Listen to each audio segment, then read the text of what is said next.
नई नई मजेदार कहानियाँ देखने के लिए अभी चैनल को सब्सक्राइब करें और बेल आइकन जरूर दबाएं। रामलाल एक सुनार था।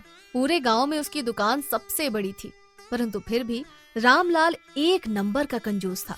ऐसे ही एक दिन रामलाल अपनी दुकान में बैठा होता है। तभी चाय वाला चाय लेकर आता है और रामलाल से बोलता है, मालिक 1 महीना हो चुका है, चाय के पैसे कब दोगे? पिछला भी कुछ पैसा बकाया चल रहा है। अरे भाई, मैंने कब मना किया है? छोटू के हाथ हिसाब करके भेज देना और जो पिछला रह रहा है वो भी बता देना। ठीक है मालिक, मैं चलता हूँ। इस तरह से चाय वाला रामलाल को चाय देकर वहाँ से चला जाता है। चाय वाले के जाते ही एक औरत अपनी बेटी के साथ सुनार की दुकान में आती है और सुनार से बोलती है, इस पूरे गांव में सबसे बड़ी सुनार की दुकान तुम्हारी है, इसीलिए मैं अपनी बेटी की शादी के लिए तुमसे गहने बनवाने के लिए आई हूँ। अरे ये तो बहुत अच्छा काम किया बहन। वैसे भी शादी ब्याह के लिए सोने चांदी कभी भी छोटी दुकान से नहीं लेने चाहिए, सबके सब चोर हैं यहाँ। इसीलिए तो मैं आपकी दुकान पर आई हूँ। अब आप बढ़िया बढ़िया कुछ हार दिखा दीजिए। उस औरत के कहते ही सुनार उसे कुछ हार के सेट दिखाता है, जिसमें एक सेट उस औरत को बहुत पसंद आ जाता है और वो उस सेट को पैक करवा लेती है। अब रामलाल बिल बनाकर उस औरत के हाथ में थमा देता है। बिल देखकर उस औरत की बेटी बोलती है, माँ, इन्होंने तो हमसे जीएसटी और हॉलमार्क के पैसे पक्के बिल के लिए हैं, फिर ये हमें कच्चा बिल क्यों दे रहे हैं? अरे क्या बिटिया, ये शहर नहीं गांव है, यहाँ पर इसी बिल से सारा काम हो जाता है। पर फिर भी मुझे पक्का बिल चाहिए, क्योंकि आपने हमसे पक्के बिल के पैसे लिए हैं। अरे बिटिया, ऐसे ही पूरे गांव में इकलौती सुनार की बड़ी दुकान नहीं है मेरी। विश्वास ना हो तो कभी भी जेवर और बिल लेकर मेरे पास आ जाना। अरे बेटा, तू भी ना रामलाल जी विश्वासी आदमी है। चल अब घर चलते हैं। इस तरह से वो औरत अपनी बेटी के साथ घर चली जाती है। उस औरत के जाने के बाद रामलाल एक लंबी सांस लेते हुए बोलता है, भगवान का भला हो, इस लड़की से पीछा छूटा, पर जो भी हो आज की मोटी कमाई हुई है। रामलाल अपनी मोटी कमाई देखकर बहुत खुश हो रहा था कि तभी चाय वाला अपना हिसाब किताब लेकर रामलाल की दुकान पर आ जाता है और उससे बोलता है, ये लो मालिक, इस महीने का हिसाब, और ये कुछ पुराना हिसाब है। इन सबको मिलाकर आपके टोटल 1500 रुपए हो गए। क्या 1500? अरे तेरा दिमाग तो ठीक है ना? ये पूरे दिन की 4 कप चाय आती है और तू हिसाब का 1500 लगा रहा है। क्या मालिक, इतनी कंजूसी भी अच्छी नहीं है। कहीं ऐसा ना हो कि आपको कभी इसका हर्जाना भुगतना पड़ जाए। अरे मुझे तेरे ज्ञान की जरूरत नहीं है, चुपचाप से हिसाब बता। साहब, दिन की 4 कप आपकी और कभी कभी आपके कस्टमर भी तो चाय लेते हैं, उसका हिसाब भी तो आपके खाते में जुड़ेगा ना। अरे कोई जरूरत नहीं है मेरे ग्राहक को चाय पूछने की। मेरे हिसाब से 1000 रुपए हुए, ये पकड़ 1000 रुपए, और अब अगला पिछला सब बराबर हुआ। इस तरह से रामलाल एक बार फिर कंजूसी करता है और चाय वाले के 500 रुपए मार देता है। इसी तरह से कुछ दिन बीत जाते हैं और एक दिन रामलाल की दुकान पर 5000 का बिल आ जाता है। 5000 का बिल देखकर रामलाल की आंखें फटी की फटी रह जाती हैं। रामलाल 5000 का बिल देखकर लंबी लंबी सांसें ले ही रहा होता है कि तभी उसकी बीवी रमा आ जाती है और रामलाल से बोलती है, अरे तुम इसी तरह से लंबी लंबी सांसें लेते रहोगे या अपनी बेटी निशा की शादी भी करवाओगे? अरे भाग्यवान, निशा बिटिया की शादी तो हो जाएगी, पर ये बिल कैसे कम होगा? 5000 का बिल आया है। अरे 5000 का बिल देखकर तो आप ऐसे कर रहे हैं जैसे कि 5 लाख का बिल आया हो। हमारी दुकान कितनी बड़ी है, इतनी सारी लाइटें जलती हैं, अब बिल 5000 का नहीं आएगा तो कितने का आएगा? रमा की ये बात सुनते ही रामलाल जल्दी से सारी लाइटें बंद कर देता है और एक छोटी सी लाइट जला देता है, जिस पर रमा रामलाल से बोलती है, अरे अब आपने लाइटें क्यों बंद कर दी? ताकि बिजली बचे। अब ये लाइट तभी जलेगी जब दुकान के अंदर ग्राहक आएंगे। हे भगवान, कैसा कंजूस पति मिला है मुझे, आपका कभी कुछ नहीं हो सकता जी। इतना बोलकर रमा घर चली जाती है। शाम को रामलाल भी दुकान बंद करके घर आ जाता है। अब हमेशा की तरह अगले दिन फिर से रामलाल सुबह उठकर दुकान जाने की तैयारी में लग जाता है कि तभी रमा रामलाल के पास आकर उससे बोलती है, अरे तैयार हो गए आप? चलो सही है, कुछ ही देर में पंडित जी भी आ जाएंगे। अरे पंडित जी आ रहे हैं तो मैं क्या करूं? तुम बुद्धू के बुद्धू ही रहोगे। अरे पंडित जी ने हमारी निशा के लिए एक रिश्ता बताया है, बस इसीलिए घर आ रहे हैं वो। 2 मिनट का काम है, यहीं सब्र करो अभी। अरे ये 2 मिनट का काम तो तुम भी कर सकती थी। तुम्हारे इस 2 मिनट के काम के चक्कर में मेरा हजारों का नुकसान हो जाएगा। अब कुछ देर में पंडित जी घर आ जाते हैं और उसे अनुज नाम के एक लड़के के बारे में बताते हैं। रमा को लड़का बहुत पसंद आ जाता है, इसीलिए पंडित जी रामलाल की बेटी निशा का रिश्ता तय कर देते हैं और रामलाल से बोलते हैं, अरे रामलाल जी, अब कुछ दक्षिणा तो दो। दक्षिणा किस बात की? अरे जजमान, आज मेरी ही वजह से तुम्हारी बेटी का रिश्ता इतने अच्छे घर में तय हो सका है। अरे अभी खुले नहीं है, फिर कभी ले लेना। रामलाल की कंजूसी देख रमा जबरदस्ती रामलाल के जेब से कुछ पैसे निकालकर पंडित जी के हाथों में थमा देती है और रामलाल से कहती है, अरे कंजूसी की भी हद होती है जी। 1-2 दिन में लड़के वाले घर आने वाले हैं, लेन देन और शादी की बात करने। उनके सामने ऐसे मत करना आप। अब 2 दिन बाद अनुज अपनी माँ के साथ रामलाल के घर आता है, जहाँ अनुज की माँ रामलाल से बोलती है, देखिए रामलाल जी, आप खुद सुनार हैं, इसीलिए मुझे आपसे पूरी उम्मीद है कि गहने देने में आप कोई कंजूसी नहीं करेंगे। आप बस हमें साथ में एक कार दे देना। रामलाल 1 नंबर का कंजूस था, इसीलिए वो जैसे ही लड़के वालों की मांग सुनता है, उसका मुंह खुला का खुला रह जाता है। पर रमा बोलती है, अरे बहन जी, आप फिक्र मत कीजिए। इस तरह से निशा का रिश्ता अनुज के साथ तय हो जाता है, परंतु रामलाल अपनी बेटी की शादी में भी कंजूसी करने में कोई कसर नहीं छोड़ता। वो शादी के लिए हॉल बुक ना करके गली में ही टेंट लगवा देता है। जहां बाराती 50 आने थे, वहां वो 30 लोगों का ही खाना बनवाता है। और तो और वो अपनी ही बेटी को पीतल के बने गहनों पर सोने का पानी चढ़ा कर दे देता है। साथ ही उसके पैसे और खर्च ना हो, इसीलिए रामलाल सेकंड हैंड कार की रिपेयरिंग करवा कर लड़के वालों को दे देता है। परंतु शादी के बाद जब निशा की सास गहनों को दूसरे सुनार से चेक करवाती है, तो सुनार बोलता है, अरे बहन, आपको जिसने भी ये गहने दिए हैं, उसने तो आपको दिन दहाड़े ठग लिया। ये सभी गहने पीतल के बने हुए हैं, इन पर तो बस सोने का पानी चढ़ा हुआ है। उस कंजूस सुनार से और उम्मीद ही क्या की जा सकती है। पर मुझे खुशी है कि मेरी बहू अपने बाप जैसी नहीं है।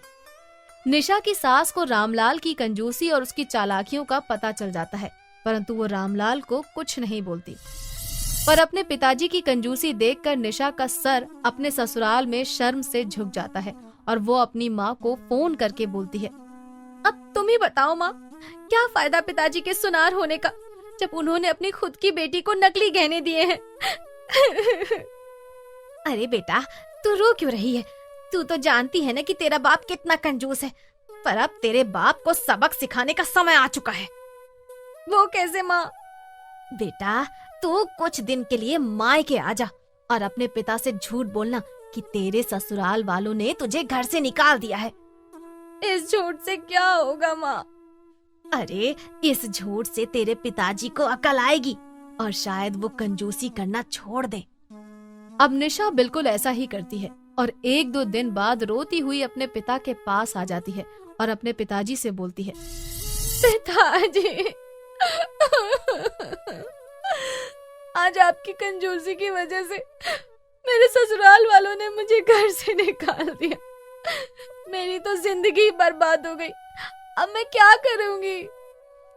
इस तरह से निशा कुछ दिन तक अपने मायके में बैठी रहती है और रमा भी रामलाल को दिन रात ताने देती है और अपनी बेटी को घर में देख और लोगों के ताने सुनकर रामलाल को अपनी गलती का एहसास हो जाता है और वो असली गहने और कार लेकर निशा को उसके ससुराल छोड़ कर आता है और उसके ससुराल वालों से माफी भी मांगता है, जिसके बाद से रामलाल कंजूसी करना छोड़ देता है।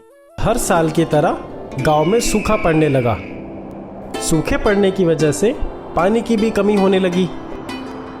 गांव से कुछ दूर जीन्स बनाने वाली एक फैक्ट्री भी थी, जहां हजारों की संख्या में जीन्स बना करती थी। फैक्ट्री का मालिक एक लालची और कंजूस आदमी था। एक दिन उसके मैनेजर ने उससे कहा, सर, जून का महीना शुरू हो गया है। गांव से सूखा पड़ने की बात सुनने में आई है। हमारे काम में तो पानी की बहुत ज़रूरत है। मैं बोल रहा था, सूखा बढ़ने से पहले क्यों ना जल्द ही कोई रास्ता खोजा जाए। अगले दिन फैक्ट्री के मालिक ने सभी काम करने वाले लोगों को इकट्ठा किया और उनसे कहा, सभी कान खोल के सुन लो, इस बार हमारे पास बहुत काम है। कोई भी काम से छुट्टी नहीं लेगा और अगर किसी ने ऐसा किया तो उसकी 1 हफ्ते की तनख्वाह काट ली जाएगी। सभी काम करने वाले लोग यह बात चुपचाप सुनते रहे, पर कोई कुछ नहीं बोला। और हाँ, अब गर्मियाँ शुरू हो गई है। हर बार की तरह इस बार भी पानी की कमी होने वाली है। इसीलिए मैंने एक तरकीब सोची है। अगर नदी के पानी में जीन्स को डालकर उसे धोया जाए तो पानी के तेज बहाव से कपड़ा जल्दी साफ होगा और तुम लोग दिन में ज़्यादा से ज़्यादा माल बना पाओगे, जिससे अधिक माल बनेगा और मुझे ज़्यादा मुनाफा होगा। तभी उनमें से एक व्यक्ति ने कहा, सर, ऐसा करने से तो नदी का पानी जहरीला होगा और यह नदी आगे गांव की तरफ जाती है, जहां लोग इस पानी को पीने के लिए इस्तेमाल करते हैं। जीन्स से निकलने वाले केमिकल को पीने से वह बीमार पड़ जाएंगे। तुम गांव वालों की चिंता करना बंद करो, मुझे इन सब से कोई फ़र्क नहीं पड़ता।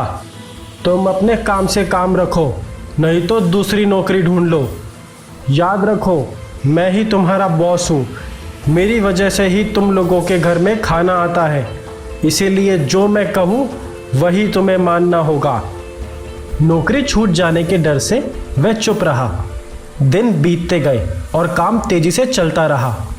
इधर नदी का पानी दूषित होता हुआ गांव तक पहुंच गया। उसे पीने से गांव के लोग बीमार पड़ना शुरू हो गए। रोहन और उसके दोस्त ये सब देखकर बड़े चिंतित हुए और इस समस्या से निकलने का रास्ता ढूंढने लगे।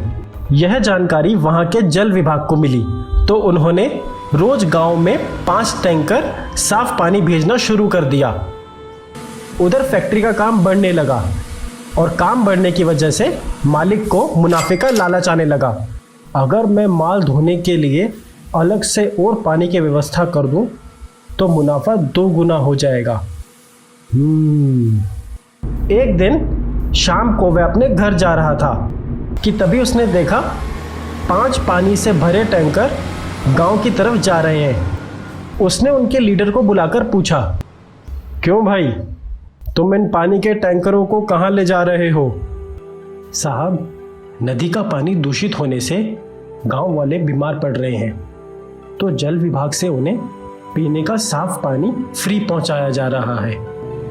फैक्ट्री के मालिक को लगा क्यों ना कुछ पैसे देकर इस आदमी को अपनी बातों में फंसाया जाए और पानी के टैंकर फैक्ट्री के काम में लगा दिए जाएं। क्या तुम इन टैंकरों से कुछ पैसा कमाना चाहते हो? अगर तुम 5 में से 4 टैंकर पानी रोज सुबह शाम मुझे दोगे तो मैं तुम्हें इसका अच्छा पैसा दूंगा। अगर दूसरी भाषा में कहूं तो अपनी तनख्वाह से ज़्यादा पैसा तुम इन टैंकर से कमा सकते हो। यह सुनकर लीडर को लालच आ गया और वह ऐसा करने के लिए तैयार हो जाता है। फैक्ट्री का मालिक उसे कुछ रुपए देता है और वहां से चला जाता है।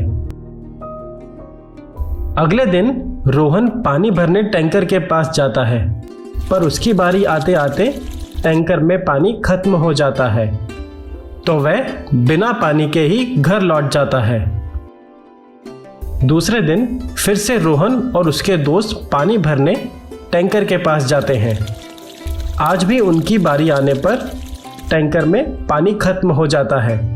ऐसा होने पर रोहन और उसके दोस्त टैंकर ड्राइवर से पूछते हैं, पहले तो रोज 5 टैंकर पानी आता था, पिछले 2 दिन से तो केवल 1 ही टैंकर आ रहा है। इससे तो कुछ ही लोगों को पानी मिल पाता है। वो सब हम नहीं जानता, हमें ऑफिस से जितना टैंकर लाने को बोला जाता है हम उतने लाते हैं। तुम बच्चे हो, ये सरकारी मामला है, तुम इस काम में दखल मत दो। ड्राइवर के इस बर्ताव से गांव वाले और रोहन के दोस्तों को बिल्कुल अच्छा नहीं लगा, पर रोहन समझ जाता है कि दाल में जरूर कुछ तो काला है। उसी रात रोहन और उसके दोस्त इस समस्या को सुलझाने की एक योजना बनाते हैं। सुबह होते ही तीनों अपनी साइकिल लेकर गांव से बाहर बने जल विभाग के ऑफिस पहुंच जाते हैं। वहां छुपकर पानी के टैंकर के बारे में जानकारी लेते हैं। दोस्तों, आज ये साफ हो जाएगा कि आखिर यहाँ चल क्या रहा है, क्यों अचानक जल विभाग हमें 5 की जगह 1 टैंकर पानी भेज रहा है। चाहे कितना भी समय लग जाए रोहन, पर आज हम ये पता लगा कर ही रहेंगे। थोड़ी देर में वो सब देखते हैं कि जल विभाग से 5 टैंकर पानी गांव के लिए रवाना हो रहे हैं। यह देख तीनों को बड़ा आश्चर्य हुआ और वह उनका पीछा करने लगे। कुछ दूर पीछा करने पर वह देखते हैं कि गांव जाने वाली सड़क पर केवल 1 ही टैंकर जा रहा है, बाकी 4 टैंकर जंगल के रास्ते निकल पड़े हैं। रोहन और उसके दोस्त लगातार उनका पीछा करते हैं। कुछ दूर पीछा करने के बाद उन्हें पता चला कि वो सभी टैंकर तो जीन्स बनाने वाली फैक्ट्री के अंदर जा रहे हैं और गेट पर खड़ा सिक्योरिटी गार्ड एक एक कर उन सभी पानी के टैंकरों की रजिस्टर में एंट्री कर रहा है। तीनों मौका पाकर फैक्ट्री में घुस जाते हैं। अंदर जाकर वो वहां का नज़ारा देखकर दंग रह जाते हैं। हर तरफ पानी की बर्बादी हो रही थी। चारों टैंकर भी एक बड़े से कुंड में पानी डाल रहे थे।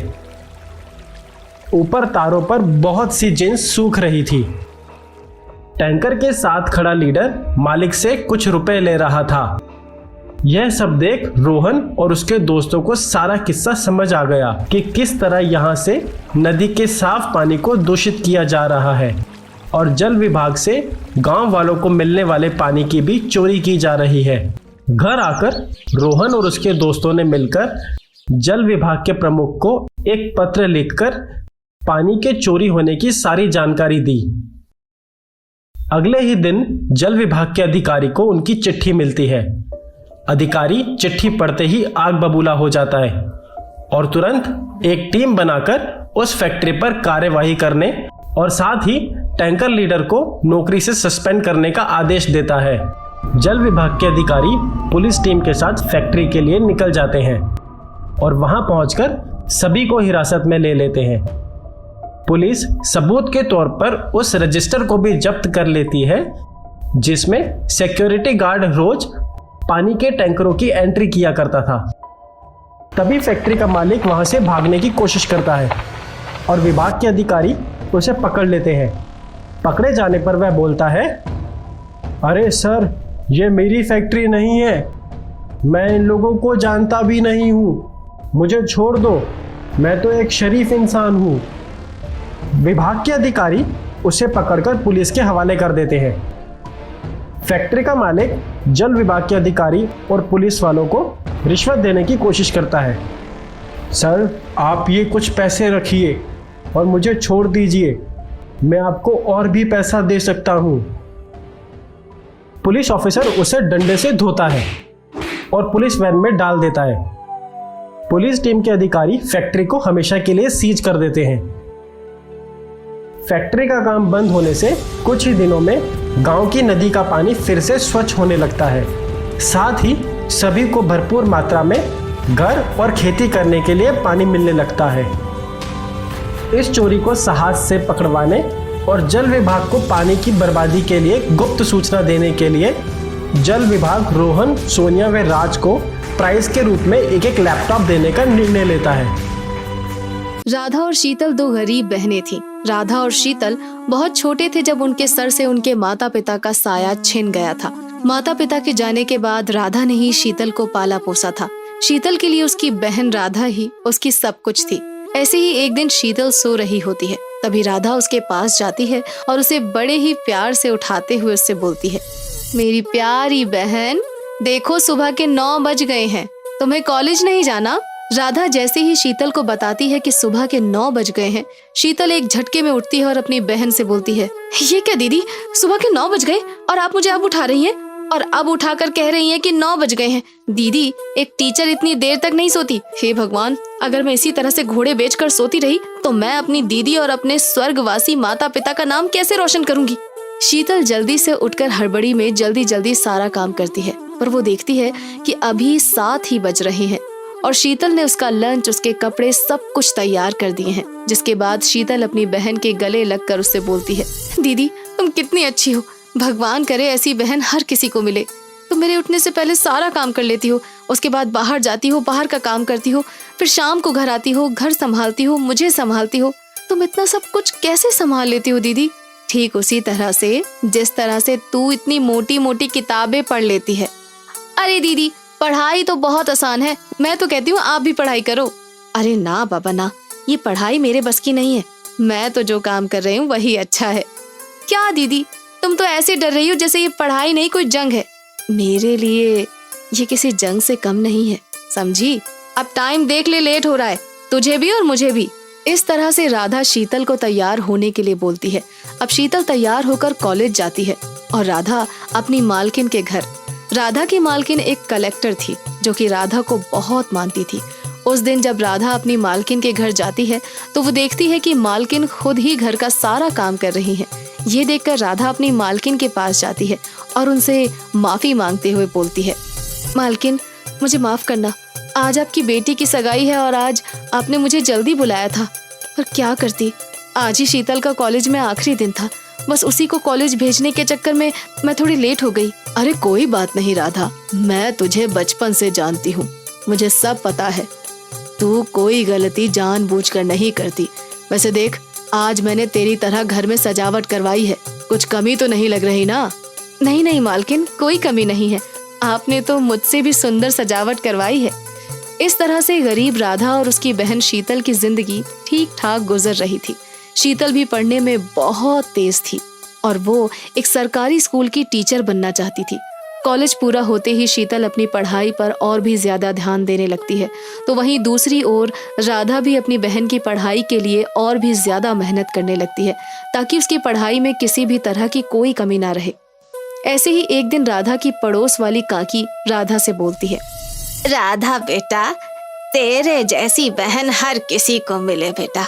आखिर तू शीतल को पढ़ाने के लिए कितनी मेहनत करती है, बचपन से ही गरीबी का सामना करती आ रही है तू, पर तूने कभी भी शीतल को इस बात की कमी नहीं होने दी कि तू एक गरीब बहन है और एक गरीब बहन किस तरह से अपनी बहन को पढ़ा लिखा रही है। काकी, शीतल ही मेरा सब कुछ है, मैं उसे कभी अकेला नहीं छोड़ सकती। मैं चाहती हूँ कि उसके सपने पूरे हों और वो जो करना चाहती है वो करे। अच्छा काकी, मैं चलती हूँ, शीतल घर आ चुकी होगी और मेरा इंतजार कर रही होगी। अगर लेट पहुंची तो वो माँ की तरह मेरे सर पर बैठ जाएगी। कोई बात नहीं बेटा। अच्छा, वैसे मैं तुझे कुछ पैसे देना चाहती थी, शीतल की पढ़ाई में काम आएंगे। आखिर तू अकेले इतना सब कुछ कैसे करेगी? नहीं नहीं काकी, अभी मुझे ना तो आपकी जरूरत है और ना ही आपके पैसों की। जिस तरह मैंने बचपन से अपनी बहन को अकेले पाला पोसा है, ठीक उसी तरह से आगे भी उसकी सारी ख्वाहिशें पूरी कर लूंगी। राधा गरीब जरूर थी और साथ ही स्वाभिमानी भी। वो कभी किसी के सामने हाथ नहीं फैलाती थी। समय के साथ शीतल भी अपनी मेहनत में सफल हो रही थी और देखते ही देखते उसकी सरकारी टीचर बनने की रीट परीक्षा सर पर आ जाती है। और जिस दिन शीतल का एग्जाम होता है उसी दिन तेज वर्षा होने लगती है। तेज वर्षा होने की वजह से राधा के घर की छत टपकने लगती है और उसके घर में पानी भर जाता है, जिस वजह से शीतल का एडमिट कार्ड पूरी तरह से गीला हो जाता है। अब शीतल को कुछ समझ नहीं आ रहा था कि वो करे तो क्या करे। शीतल घबराने लगती है। हे भगवान, ये सब कुछ क्या हो गया? अब मैं परीक्षा में कैसे बैठूंगी? ऊपर से बारिश जो कि बंद होने का नाम ही नहीं ले रही है। अब मैं एग्जामिनेशन हॉल में कैसे पहुंचूंगी? शीतल को रोता देख राधा को बिल्कुल अच्छा नहीं लगता, तो राधा शीतल से कहती है, अरे शीतल, तू रो क्यों रही है? चुप हो जा, सब कुछ ठीक हो जाएगा। तेरी दीदी है ना तेरे साथ, तू थोड़ा सब्र रख, जब बारिश रुक जाए तब जाना। अगर इस बारिश में जाएगी तो तेरी तबीयत खराब हो जाएगी। दीदी, इस समय मुझे खुद की नहीं अपने एग्जाम की फिक्र हो रही है। आपने कभी खुद तो पढ़ाई की नहीं, आपको पढ़ाई का महत्व कैसे पता होगा? शीतल, तू ये क्या कह रही है? मैं जो बोल रही हूँ बिल्कुल सही बोल रही हूँ। आज तुम्हारी वजह से ही मैं घर बैठी हुई हूँ, जबकि मुझे अब तक एग्जामिनेशन हॉल में पहुंचना चाहिए था। मैंने तुमसे कितनी बार बोला कि दीदी पहले घर की छत ठीक करवा लो, पर नहीं, तुमने मेरी कभी नहीं सुनी। आज तुम्हारी वजह से मेरा एग्जामिनेशन हॉल टिकट गीला हो गया। बाहर इतनी बारिश हो रही है, मुझे समझ नहीं आ रहा कि मैं दूसरा हॉल टिकट कैसे निकलवाऊं, और उससे भी बड़ी बात ये कि मैं एग्जाम देने के लिए कैसे जाऊं। शीतल की ये बातें सुनकर राधा को कुछ समझ नहीं आता कि वो क्या कहे। अब बारिश जैसे ही हल्की होती है, शीतल बिना कुछ सोचे समझे एग्जाम देने के लिए निकल जाती है। परंतु जब तक वो एग्जामिनेशन हॉल के दरवाजे पर पहुंचती, वैसे ही दरवाजे बंद कर दिए जाते हैं। इसके बाद शीतल दरवाजे पर खड़ी गार्ड से बहुत विनती करती है, जिस पर गार्ड उससे बोलता है, देखो तुम पूरे 5 मिनट लेट हो, इसीलिए मैं अब तुम्हें अंदर नहीं जाने दे सकता। अंदर बच्चों के एग्जाम शुरू हो चुके हैं, इसलिए तुम जहाँ से आई हो वहीं चली जाओ और अगली बार आकर परीक्षा देना। ऐसा मत बोलो सर, मुझे एग्जाम देने दो प्लीज। इस एग्जाम से मेरे और मेरी दीदी के बहुत सारे सपने जुड़े हैं। अगर मैंने एग्जाम नहीं दिया तो मेरी दीदी के सपने टूट जाएंगे। पर गार्ड शीतल की एक नहीं सुनता और धक्के मारकर उसे बाहर कर देता है। परंतु ये सब कुछ राधा देख लेती है और वो जल्दी से अपनी मालकिन कलेक्टर के पास जाती है और उसे सारी बात बताती है। जब कलेक्टर को ये बात पता चलती है तो राधा की मालकिन कलेक्टर राधा के साथ खुद वहां आती है और शीतल जैसे बच्चे जिनका एग्जाम बारिश या किसी वजह से रह गया था, वो सब का एग्जाम कंडक्ट करवाती है। और एग्जाम देने के बाद शीतल अपनी बहन से माफी मांगते हुए उससे बोलती है, दीदी अपनी छोटी बहन को माफ कर दो। गुस्से में मैंने ना जाने तुमसे क्या क्या बोल दिया, जबकि तुमने अपनी पढ़ाई ना करके मेरी पढ़ाई पूरी करवाई। आज तुम्हारी वजह से ही मैं ये एग्जाम दे पाई हूँ। दीदी अगर तुम नहीं आती तो शायद मैं एग्जाम भी नहीं दे पाती। शीतल, मुझे तेरी किसी बात का बिल्कुल भी बुरा नहीं लगा, क्योंकि मैं जानती हूँ आज तेरा पेपर था और ये एग्जाम तेरे लिए कितना इम्पोर्टेंट था। बस इसीलिए तूने मुझे गुस्से में ये सब कुछ बोला, और तुझे धन्यवाद मेरा नहीं मालकिन का करना चाहिए।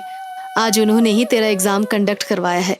अरे नहीं नहीं, ये तो मेरा फर्ज था और मुझे बहुत खुशी होगी अगर कोई गरीब सफल होगा और आगे बढ़ेगा। इस तरह से शीतल अपनी गलती की माफी अपनी बहन से मांगती है और दोनों बहनें कलेक्टर को धन्यवाद करती हैं। जिसके बाद शीतल अपने रिजल्ट का इंतजार करती है। बहुत जल्द शीतल का रिजल्ट आ जाता है और वो रीट की परीक्षा में टॉप करती है। उसके बाद शीतल अपनी बहन के सपने पूरे करने में जुट जाती है और साथ ही धीरे धीरे उनकी सारी गरीबी भी खत्म होने लगती है।